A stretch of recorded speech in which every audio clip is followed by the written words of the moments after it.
The Minnesota State Fair is, of course, an opportunity for people to come out and gorge out on fantastic fair food, have some rides, maybe check out the latest and greatest attractions, and also a chance to come and talk to local lawmakers. We caught up with a couple of lawmakers and somebody just perusing the Senate booth to get their impressions on a few questions.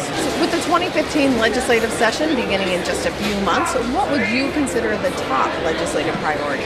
Well, it'll be to go through the budget, make sure it's a balanced budget. By law, Minnesota, we need to balance the budget. But that will be it, I think, for the upcoming sessions, to make sure the budget we can decide where all the how much we're going to spend in each budget area, and then, of course, look at the revenue coming in and make sure everything balances. For me, I really look at social issues, so education is a big one for me. I worked in the schools for about 10 years, so schools and issues related around education are probably the biggest issue. To me, the top priority is going to be the budget. It always is. And my concern is going to be that if you think back, when I first went into the House in 2004, our budget was $26 billion. We're going to go into the 2015 budget, and there's no question in my mind that we're going to be looking at well in excess of $40 billion. And that is an increase that, frankly, I don't think the state of Minnesota can afford those kinds of increases. So the top priority coming in, our budget. About 50 school districts started early this year. They received waivers from the Department of Education, but there is a state law that prohibits schools from starting early without such a waiver. Do you think that this law should remain intact and waivers be sought, or do you think that it's time to take a second look at this law? I would take a second look at it. I actually grew up in a state without that law, and schools started the week before Labor Day. And I found it worked well because the school year ended a little bit earlier.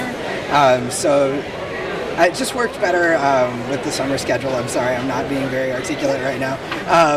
But yeah, I would say to relook at the law and just consider all the options. I think it should be eliminated. And I can go into this even a little more in depth. I think that local school boards can make that decision.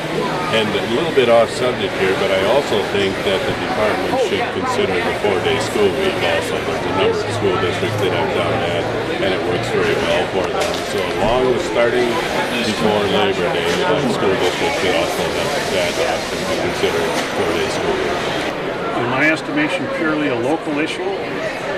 School boards should have the authority to run their school district in the manner that they see fit, just so long as that they, in fact, educate their children. That's what's important.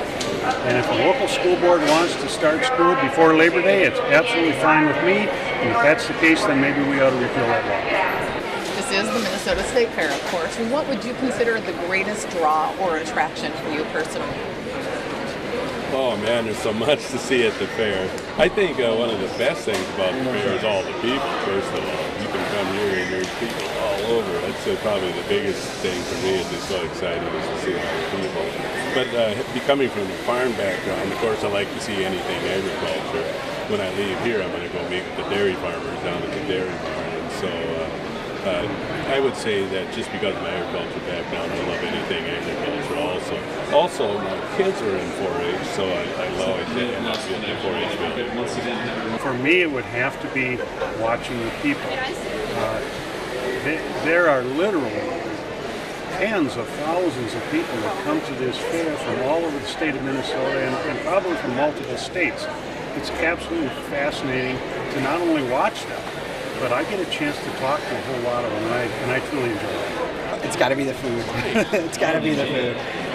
Yeah, there's just so many good things to eat here. Terrible for you, but just fun once a year. But things like this are great, and I love the fine arts filming as well, and the animals. So I love all of it there. It's great. The food over the Senate booth? The food over the Senate booth, I'm sorry, but the Senate booth is great as well. I'm glad it's here.